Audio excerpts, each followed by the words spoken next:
Commissioner ఉంటారు. Commissioner దగ్గరికి వెళ్ళే ఫైలు డిప్యూటీ కమిషనర్ ద్వారా వెళ్తుంది.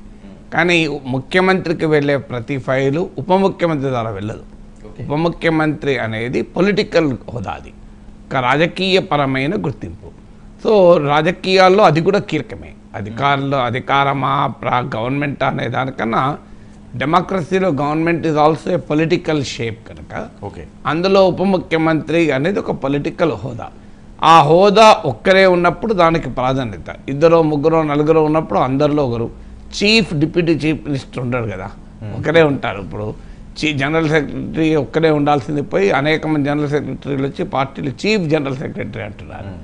సో అల్టిమేట్గా డిప్యూటీ చీఫ్ మినిస్టర్ ఒక్కరే ఉండడం వల్ల పవన్ కళ్యాణ్కు ఈ క్యాబినెట్లో రెండవ హోదా, next only to chief minister అనే ఒక పొలిటికల్ మెసేజ్ ఆ టీడీపీ జనసేనకే కాదు రాష్ట్ర రాజకీయ వర్గాల్లోనూ ప్రజలకు కూడా ఒక సంకేతాన్ని పంపడం.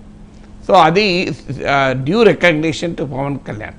షాక్ అంటే బహుశా ఆయన అదే కోరుకొని ఉంటుంది. నార్మల్గా డిప్యూటీ చీఫ్ మినిస్టర్ అంటే ఫైనాన్స్ ఉండాలి కదా, తెలంగాణలో ఫైనాన్స్ ఉంది కదా, లేదు ఎల్కే అద్వానీ డిప్యూటీ ప్రైమ్ మినిస్టర్గా ఉన్నప్పుడు హోమ్ ఉండే కదా.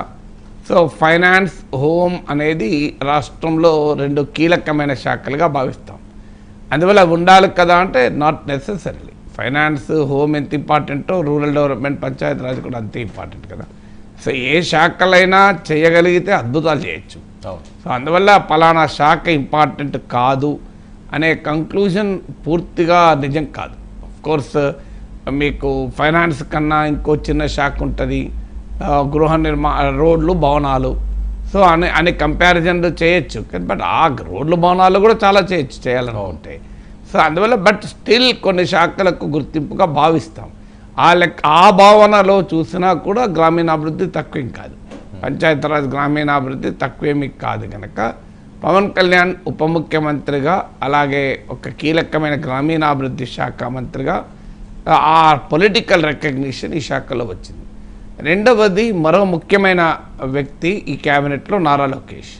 ఒకవేళ జనసేనతో పొత్తు లేక టీడీపీగానే ప్రభుత్వం ఏర్పాటు అయి ఉంటే డెఫినెట్గా ఎవరు అవునన్నా కాదన్నా చెప్పినా చెప్పకపోయినా డిప్యూటీ చీఫ్ మినిస్టర్ అయినా కాకపోయినా నారా లోకేష్ సెకండ్ ప్లేస్లో ఉండేవారు కదా.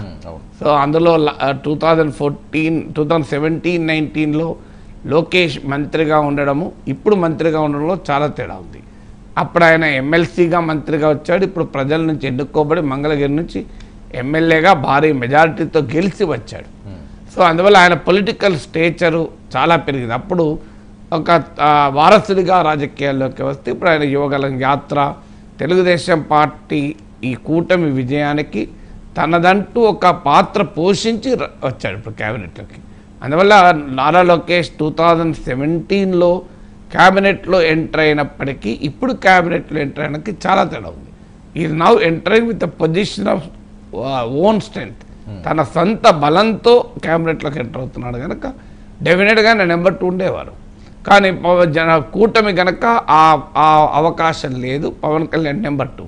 కానీ క్లియర్గా నారా లోకేష్ గుర్తింపు అనేది మీకు క్లియర్గా కనబడుతుంది. ఎందుకంటే ఆయన గతంలో తీసుకున్న ఐటీ, ఎలక్ట్రానిక్స్, వీటితో పాటు హ్యూమన్ రిసోర్సెస్ చాలా కీలకమైన మానవ వనరుల శాఖ. ఆంధ్రప్రదేశ్లో 20 లక్షల ఉద్యోగాలు ఇస్తామన్న హామీ ఉంది. ఇప్పుడు స్కిల్ సెన్సెస్ జరుపుతున్నారు.